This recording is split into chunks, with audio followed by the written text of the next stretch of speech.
আল্লাহর হাবিবের কাছে নালিশ করা হলো, ইয়া রাসূলুল্লাহ, ইয়া হাবিবাল্লাহ, আপনার এই সাহাবী প্রতিদিন নামাজে মাসবুক হয়ে যায়, আপনার পিছনে এসে নামাজ এসে ভালো করে ধরতে পারে না। কোনোদিন 2 রাকাত, কোনোদিন 3 রাকাত, কোনোদিন বা 1 রাকাত, প্রতিনিয়ত 5 ওয়াক্ত নামাজে আপনার এই সাহাবী নামাজে মাসবুক হয়ে দাঁড়িয়ে যায়, পরিপূর্ণ নামাজ পায় না। আল্লাহর হাবিব ওই সাহাবীকে ডাকলেন, খবর কি বলো, যা শুনলাম তা সত্য নাকি?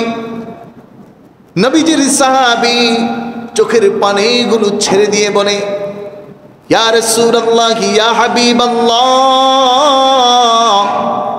আপনার কাছে যেই নালিশ আগমন এসেছে, আপনার কাছ পর্যন্ত আমার বিরুদ্ধে অভিযোগটা পরিপূর্ণ সত্য।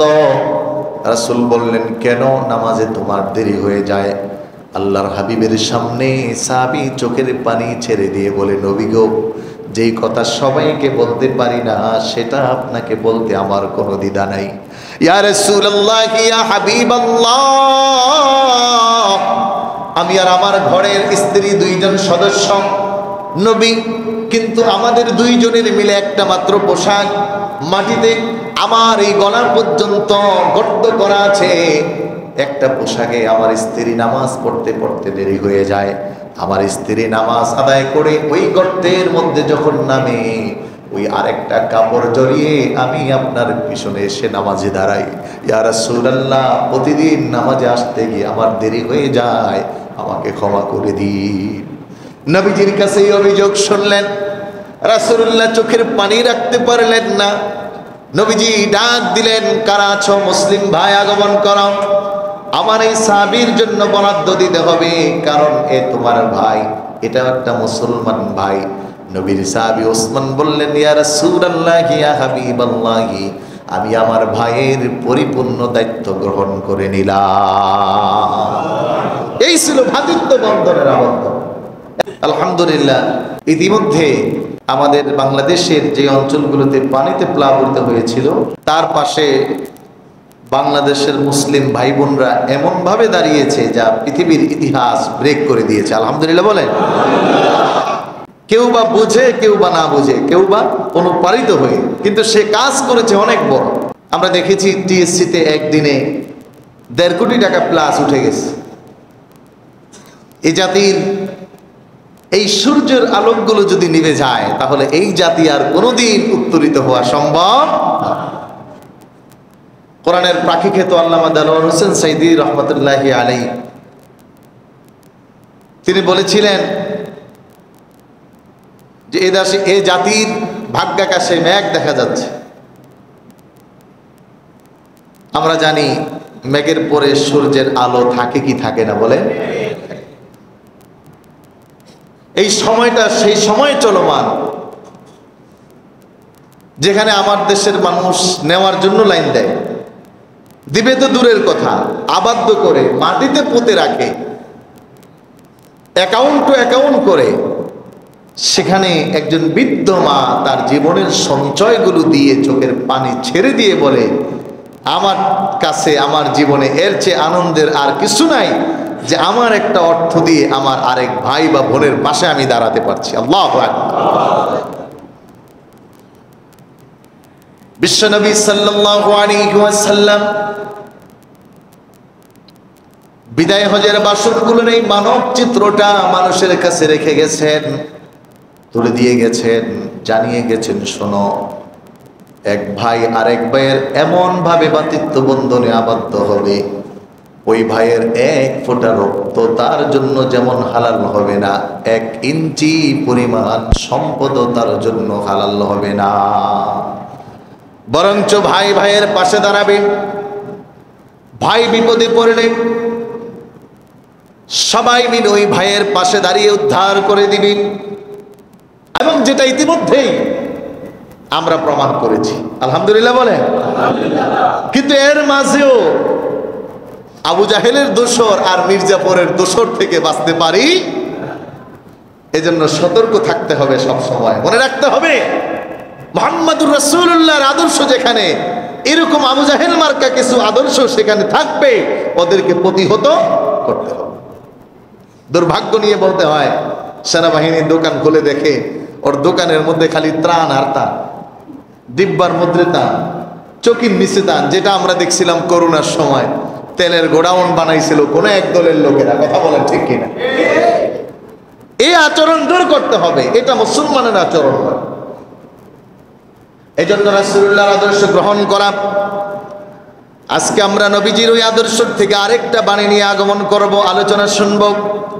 রাসূল বলেন, শোনো, ওয়ায়ানসাহু লাকু ইদা গাবা আও শাহিদা, তোমার ভাইয়ের ভালোটা তুমি কামনা করো, সেই ভাই তোমার কাছের হোক বা দূরের হোক, উপস্থিত হোক বা অনুপস্থিত হোক, ওই ভাইয়ের মঙ্গলহীনতা তোমার জন্য যেন না হয়, তার জন্য যেন তোমার পক্ষ থেকে আল্লাহর কাছে বদদুয়া না হয়, মঙ্গলহীন না হয়, বরং তার জন্য ওয়ায়ানসাহু লাহু, তার জন্য উত্তম উপদেশ রাখো, তার জন্য সঠিক জিনিসটা রাখো, তার জন্য ভালোটা কামনা করো।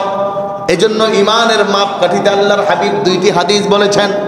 এক নম্বরে, লা ইউমিনু আহাদুকুম হাত্তা আকুনা আহাব্বা ইলাইহি, শুনো, যেই মানুষটা আমাকে পরিপূর্ণ ভালো না বাসতে পারবে, ওই মানুষটা পরিপূর্ণ ইমানদার হতে পারবে না, মুত্তাকি হতে পারবে না।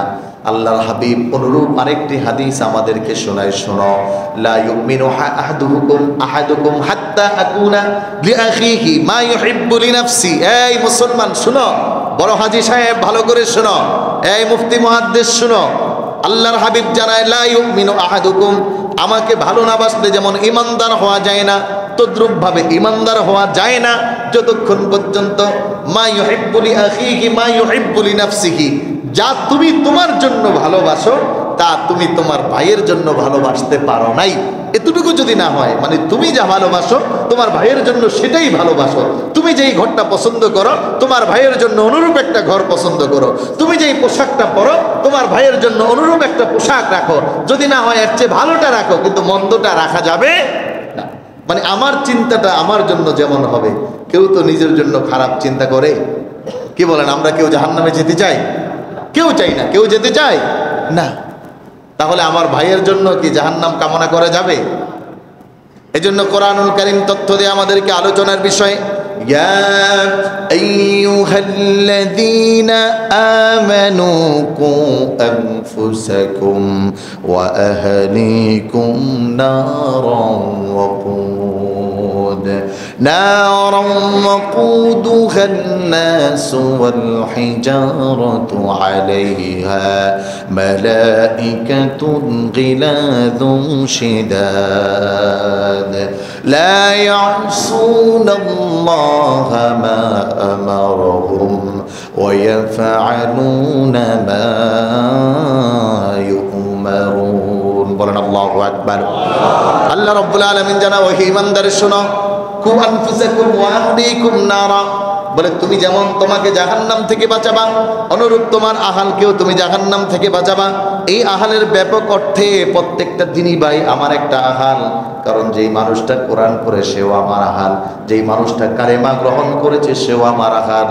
আমার সবচেয়ে কাছের আহাল হলো আমার সন্তান, আমার পরিবার, আর আমার পড়শির পরে আমার আহাল হলো যেই মানুষটা জবানে এক বাক্যে আল্লাহর তাওহীদ গ্রহণ করে নিয়েছেন। কিন্তু দুর্ভাগ্য, আমরা দেখেছি কি এর আহাল আর কি এর কি, এরকম দেখার টাইম আছে নাকি? রাত্রেবেলা উঠে ঢাকা ইউনিভার্সিটির মতো জায়গায় ফজরের আগে পাহারা দিত, কে ফজর নামাজ পড়তে যায়, কে ফজর নামাজ পড়তে যায় তাকে শিবির ট্যাগ লাগাইয়া আয়না ঘরে পাঠাই।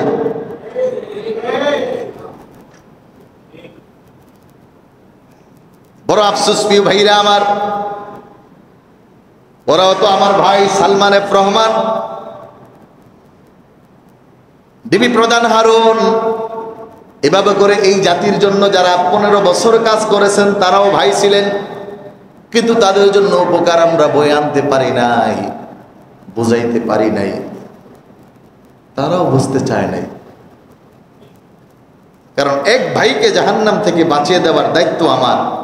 যখন হুজুররা বলছে জাহান্নামের কাজ কইরেন না, তখন কয় মোল্লা আওয়াজ থামাও, জবানে তালা দিচ্ছে। কিন্তু দায়িত্ব যদিও সে বন্ধ করতে চাইছে, আলেমরা বন্ধ করে, কারণ তাকে জাহান্নাম থেকে বাঁচানোর দায়িত্ব আমার। ওয়ায়ানসাহু লাহু ইযা গাবা আও শাহিদ, এই জন্য রাসূলুল্লাহ তার চাচার কানে মরার আগেও বলতেছে, চাচা পরকালে জাহান্নামে জ্বলবেন, আমার কাছে খুব খারাপ লাগে, খালি একবার বলেন, আমার রাসূল বলা লাগবে না, আমি আপনার ভাতিজাই থাকি, খালি আপনি বলেন যে আল্লাহ এক। রাসূলের চাওয়াটা কই ছিল যে কিভাবে করে জাহান্নাম থেকে বাঁচায় দেওয়া যায়।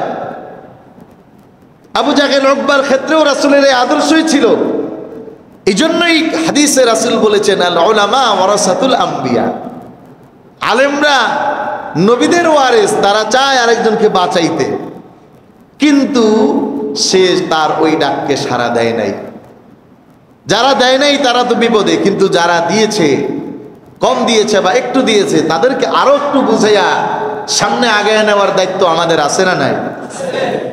এখন যদি আবার নতুন করে আবার আরেকটা দল ওই একই কাজ করে, তাহলে আবার ওই দলকেই বোঝাতে হবে, সাবধান, লুটপাট, লুটরাজ্য আর সন্ত্রাসী বাণিজ্য, ভাগ দখল করা আর বাজার দখল করা দিয়ে ভালো তো হওয়া যায় না, পরকালেও না, সামনেও না, সাধারণ জনগণের কাছেও। বরং ভালো হওয়ার নমুনা দেখাইছে, স্বেচ্ছায় যায় টাকা দিয়ে আসছে, অর্থ দিয়ে আসছে। আসুন্নাহ ফাউন্ডেশনের মতো একটা ফাউন্ডেশনে একটা হুজুর চালায়, এই হুজুরের অ্যাডভারেজ কেউ করে না, হ্যাঁ, কিন্তু একদিনে 3 লক্ষ মানুষ টাকা দিচ্ছে,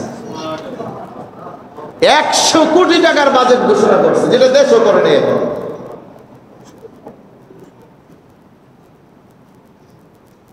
এই জন্য প্রিয় ভাইরা আমার, আরেক ভাইকে আমার দায়িত্ব জাহান্নাম থেকে বাঁচাতে হবে, কারণ সে জাহান্নামের ভয়াবহতা বুঝে না, জানে না। এই জন্য প্রমাণ দিয়ে, উদাহরণ দিয়ে আল্লাহর হাবিব সাল্লাল্লাহু আলাইহি ওয়াসাল্লাম মক্কার মানুষদেরকে দেখাতেন, শেখাতেন। কিতাবের মধ্যে আসছে, তাফসীরের মধ্যে, মক্কার কাফেরগুলো পুরাতন একটা কবরে গেছে, কবরের মধ্যে যায়া 200 বছর আগের হাড্ডি নিয়ে আসছে, পচে নাই। তাফসীরে লেখছে 100 বছর আগের হাড্ডি। ওরা আবার গবেষণা করতো, এখন যে গবেষণা তার চেয়ে বড় ছিল ওদের গবেষণা। ওরা হাড্ডি ধরেই বলতে পারতো দেখ কয় বছর।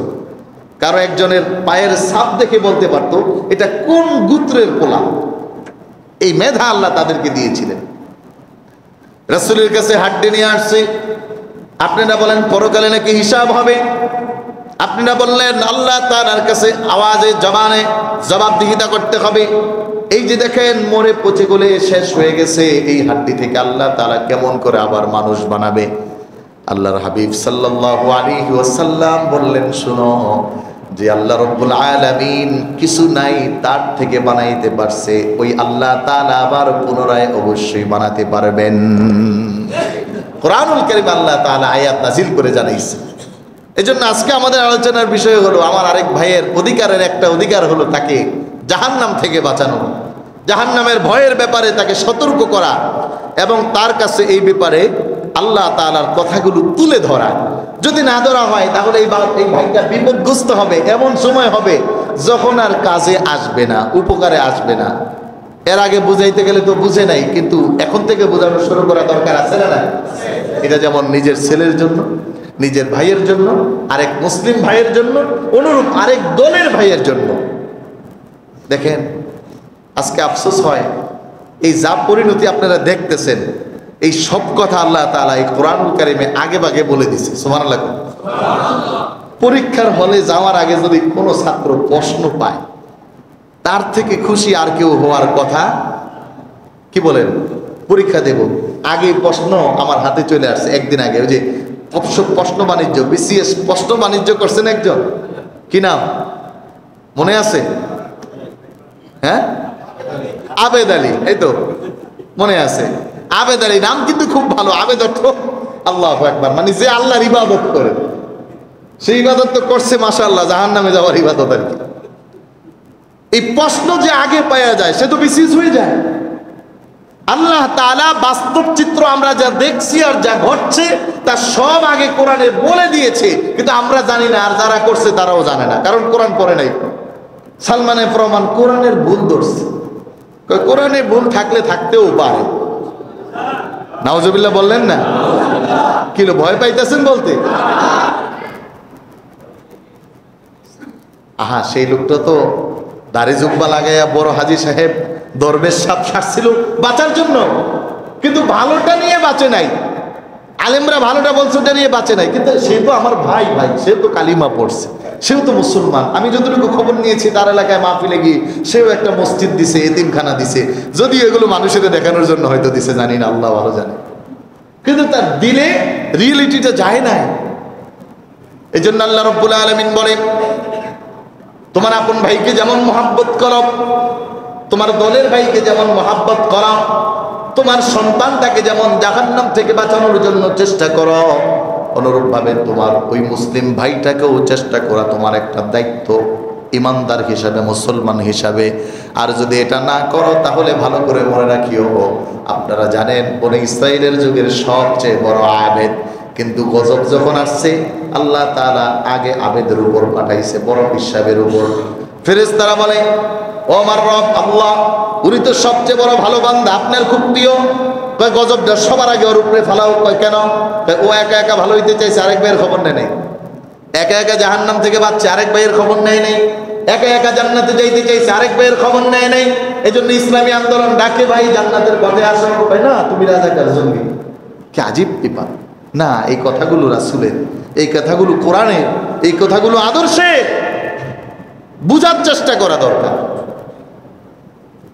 সম্মানিত প্রিয় ভাইরা আমার, আল্লাহ রাব্বুল আলামিন কোরআনুল কারীমের মধ্যে জানায়, শোনো, জাহান্নাম থেকে বাঁচা ছাড়া কোনো উপায়, জোরে বলেন, কোনো উপায়। কোরআনুল কারীম সূরা আল ইমরান 185 নম্বর আয়াত আল্লাহ রাব্বুল আলামিন জানায়, কুল্লু নাফসিন যায়িকাতুল মাউত ওয়া ইন্নামা তুওয়াফাউনা ফুজুরাকুম ইয়াওমাল কিয়ামাহ فمن زحزح عن النار وأدخل الجنة فقد فاز وما الحياة الدنيا إلا متاع الغرور। আল্লাহ রাব্বুল আলামিন জানায়, বান্দা শোনো, ও সালমানের রহমানের মতো এই দেশের অর্থনবীরা ভালো করে শোনো, এই দেশের শেয়ার মার্কেট ডুবিয়ে দেনওয়ালা ভালো করে শোনো, ডিবি হারুনের মতো কোটি কোটি টাকার মালিকরা ভালো করে শোনো, এমপি মন্ত্রী যারা ছিল ভালো করে শোনো। আল্লাহ তাআলা বলতেছে, মরা ছাড়া যেহেতু কোনো গতি নাই, কুল্লু নাফসিন যায়িকাতুল মাউত, মরতেই, জোরে বলেন, মরতেই। তবে শোনো, মরার আগে চিন্তা করো, ওয়া ইন্নামা তুওয়াফাউনা উজুরাকুম ইয়াওমাল কিয়ামা, কিয়ামতের দিন কিন্তু তোমার কাজের প্রতিদান দিব।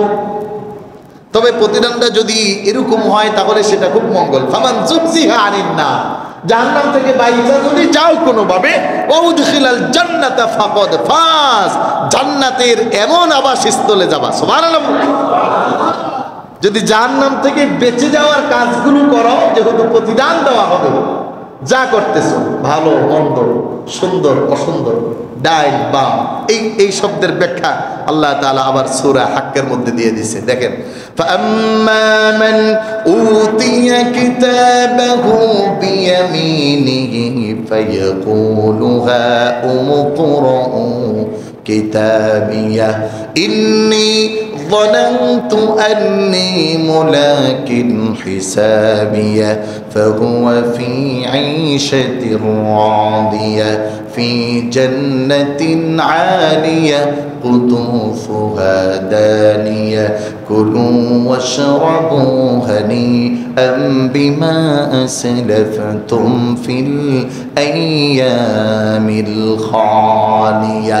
ওই যেই মানুষগুলো চিন্তা করেছে, ফামান যুহজিহা আনিন নার, আমি জাহান্নাম থেকে বাঁচতে হবে, জাহান্নাম থেকে আমি বাঁচবো, ওই মানুষটা কর্ম করেছে ভালো, ওই মানুষটার জন্য কিয়ামতের দিন আল্লাহ রাব্বুল আলামিন ডাকবেন, ডেকে বলবেন, আসো, ফাআম্মা মান উতিয়া কিতাবাহু বিয়ামিনিহি, তোমার ডান হাত দাও, এই নাও ডান হাতে আমলনামা।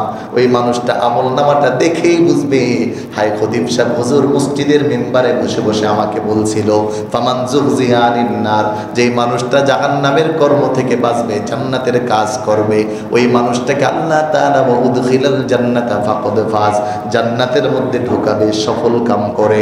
আজকে যখন ডান হাতে আমল দেখবে, ওই লোকটা বলে উঠবে, ইন্নী যানানতু আন্নী মুলাকিন হিসাবিয়া, হ্যাঁ আমাকে তো আগেই বলেছিল একটা হিসাব হবে। আল্লাহু আকবার বলেন। ওই লোকটা বলবে কি, যে আমাকে তো আগেই বলছিল, আলেমুলারা বলতেছে চুরি করো না, ডাকাতি করো না, পরেরটা মাইরো না, আরেক ভাইয়েরটা খাইও না, দেশেরটা লুণ্ঠন করো না, মানুষের পকেটে সিন খাইরো না। কিন্তু তখন কি বলছে? ওরা জঙ্গি, ওরা মৌলবাদী। কথা বলেন না কেন? তখন এই কথা বলছে। আফসোস করবে, এই পরের কথা আসতেছে তাদের। কিন্তু যারা চিন্তা করছে না ঠিক আছে তো, ইন্নী যানানতু আন্নী মুলাকিন হিসাবিয়া ফাহুয়া ফি ঈশাতির রাদিয়া, বলবে আমি তো আগে থেকেই প্রস্তুত হয়ে গেছি। নাও, এ আল্লাহ তাআলা তোমাকে খুশির জিনিস দিয়ে দিচ্ছে। সুবহানাল্লাহ। আমি কমিয়া নাচবে, গাইবে, খাইবে, পড়বে, দাঁড়াবে, বিশাল জান্নাত, ৭৩টা হুর পাইব। সুবহানাল্লাহ। কিছুর অভাব নাই। আর যেই মানুষগুলো বলতো মৌলবাদ দমাও, বন্ধ করো সব, ওই মানুষগুলোর কথা আল্লাহ রাব্বুল আলামিন বলে, ওয়া আম্মা মান উতিয়া কিতাবাহু বিশিমালিহি ফায়াকুলু ইয়া লাইতানি লাম উতা কিতাবিয়া। প্রধান বিচারপতির কথা আল্লাহ তাআলা যেমন জানি তুলে দেয়, দুনিয়াতেও ঘটায়, আখিরাতেও আল্লাহ ঘটাবে। বলবে কি? এদিকে আসো, বাম হাত দাও, বাম হাতে আমল নামা দিলাম, নাও।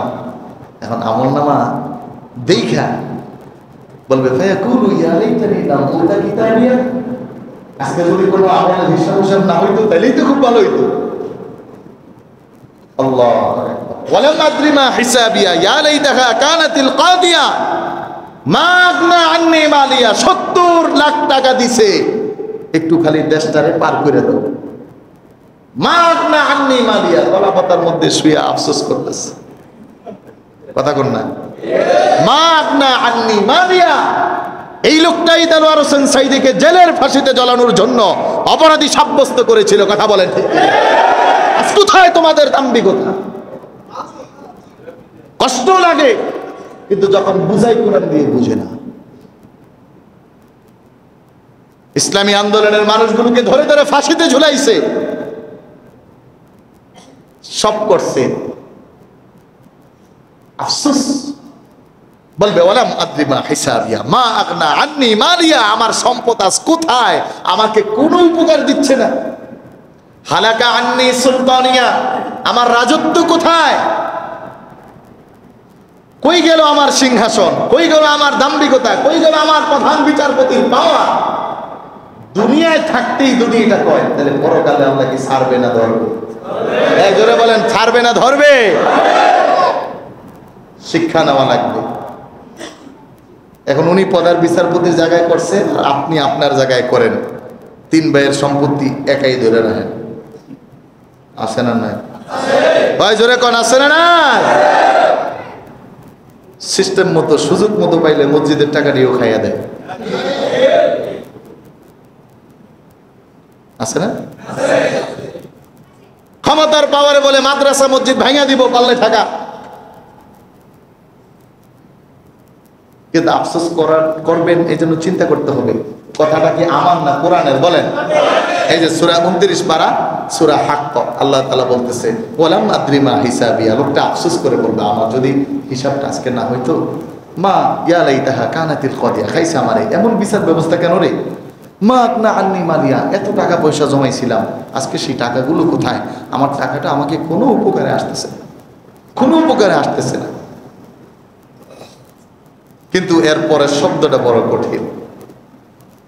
আল্লাহ তাআলা বলতেছে এই লোককে আফসোস করতে থাকবে, আর আমার পক্ষ থেকে আদেশ আসবে খুজুহু ফাগুল্লু। আজকে দুনিয়ায় যেমন গত রাতে দেখেন ডিবি প্রধান হারুন সাহেবরে দেখছে কইয়া কি অবস্থা, বাড়ি ঘেরাও ঘুরাও ঘুরা, মানে মানুষের আকর্ষ মনে হলে যে পাইলে সিরা খেয়ে ফেলবে। আর ওই দিন এখন তো সেনাবাহিনী থামায়, পুলিশ আইসা থামায়, অথবা অন্যান্য ভাইরা থামায়, নিজের দলের অপর ভাই আমরাও থামাই, থামো, যা করছে করছে, ভুল করে ফেলছে, মাফ করো। কিন্তু কিয়ামতের দিন তো আল্লাহর সামনে করতে পারবেন না, আল্লাহ ছেড়ে দেন। আল্লাহ তাআলা বলবে খুযুহু ফাগুল্লু সুম্মাল জাহিমা সাল্লু সুম্মা ফি সিলসিলাতিন দারউহা ৭০ দিরাআন ফাসলুকু। কত কঠিন কথা রাসূল বলেন। ওরে বলবে ধরো, ধরে শেষ করো না। জাহান্নামে একটা ধর খুব ছোট্ট বাক্সকে পোড়ানো হবে, তাফসীরে কুরতুবীতে আসছে এই পুরানো বাক্সটা জ্বলে লাল হয়ে আঙ্গার হয়ে এটা রং পরিবর্তন হয়ে যাবে, বলবে ওটা ধরে ওই বাক্সের মধ্যে ঢুকাও। ওই বাক্সতে ঢুকানোর পরে বলা হবে বাক্সের মুখকে বন্ধ করে দাও, এবার বাক্সতে শিকল লাগায়া জাহান্নামের পাদদেশ থেকে লাঠি দিয়ে জাহান্নামে ফেলানো হবে। এখন এই কথা যতই বলি বলতে দেয় না, কয় হুজুর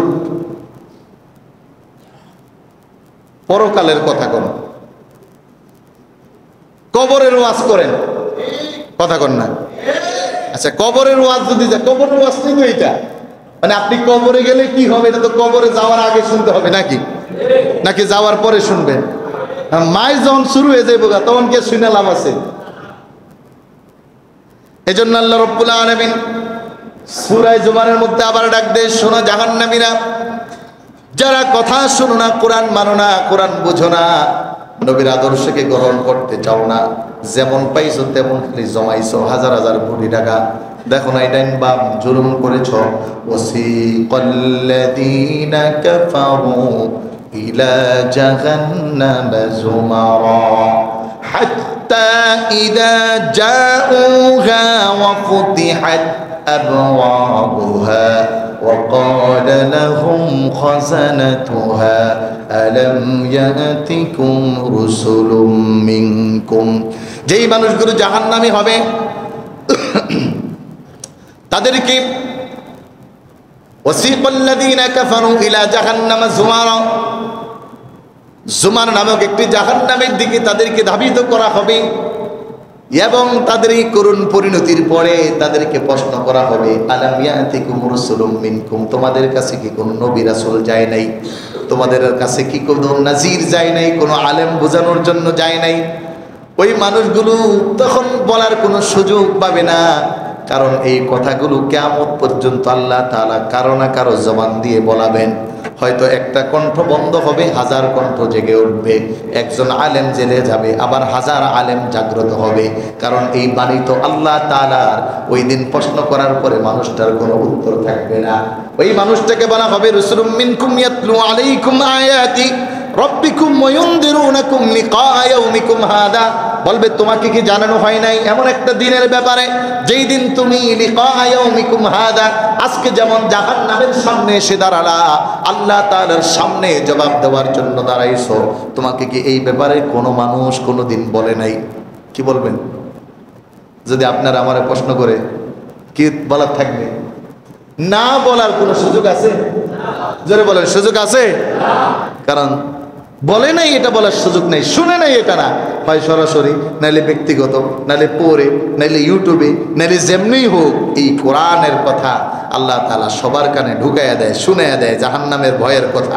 কিছুও যদি না বুঝে তাহলে ভালো আর মন্দ, জান্নাত ভালো জাহান্নাম মন্দ, এই খারাপ কাজ করলে জাহান্নামে যাবে, এতটুকু তো অন্তত বুঝে নাকি? এটা তো আর না করার কোনো সুযোগ। কিন্তু ওই দিন কি বলবো উত্তর? কলু বালা। সেদিন বুঝে হোক না বুঝে হোক, ইচ্ছা না থাকলেও বলবে হ্যাঁ আল্লাহ গেছিল আমার কাছে, নবীও গেছে, রাসূলও গেছে। ওই সময়ে আবু জাহেলকে জিজ্ঞেস করলে এটা বলবে। আমাদের সময় যারা, তারা বলবে যে হ্যাঁ আমাদের কাছে এই নাদির গেছে, ওয়ায়ুনদিরুনাকুম লিকা ইয়াউমিকুম হাদা, এমন নাজির যে আলেম ওলামা আমাদেরকে বলছে, কিন্তু আমরা ওয়ালাকিন হাক্কাত কালিমাতুল আযাবি আলাল কাফিরিন।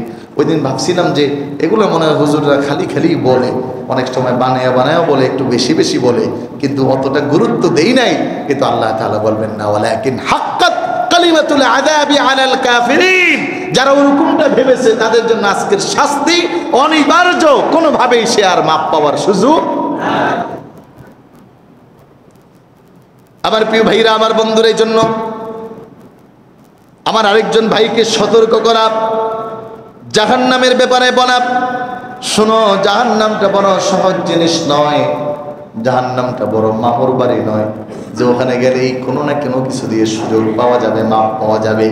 দুনিয়ার একটা জেলখানায় ক্ষমতার পালা বদলের কারণে যদি বিন্দু পরিমাণ ছাড় না পাওয়া যায়, বিন্দু পরিমাণ ছাড় না পাওয়া যায়, তাহলে ওই দিন কাদিরুল কুদরতের সামনে কেমন করে আমরা ছাড় পাবো?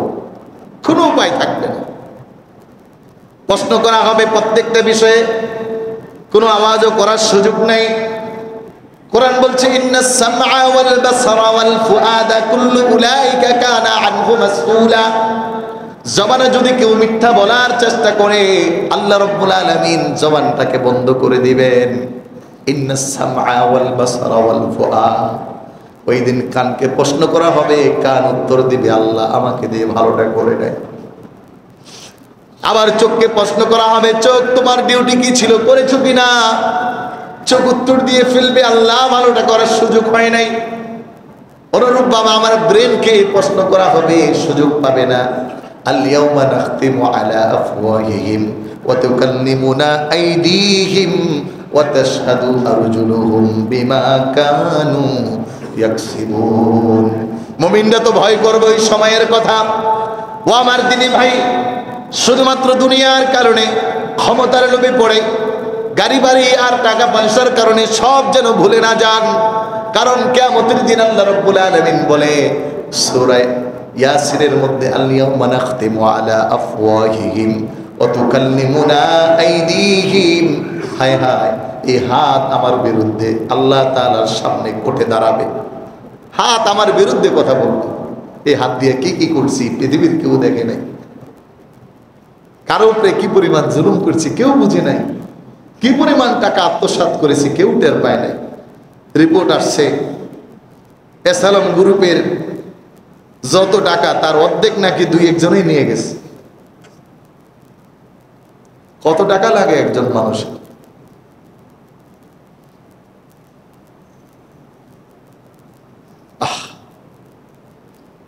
ওয়াতুকাল্লিমুনা আইদিহিম, এই হাত তো আমার বিরুদ্ধে যাবে,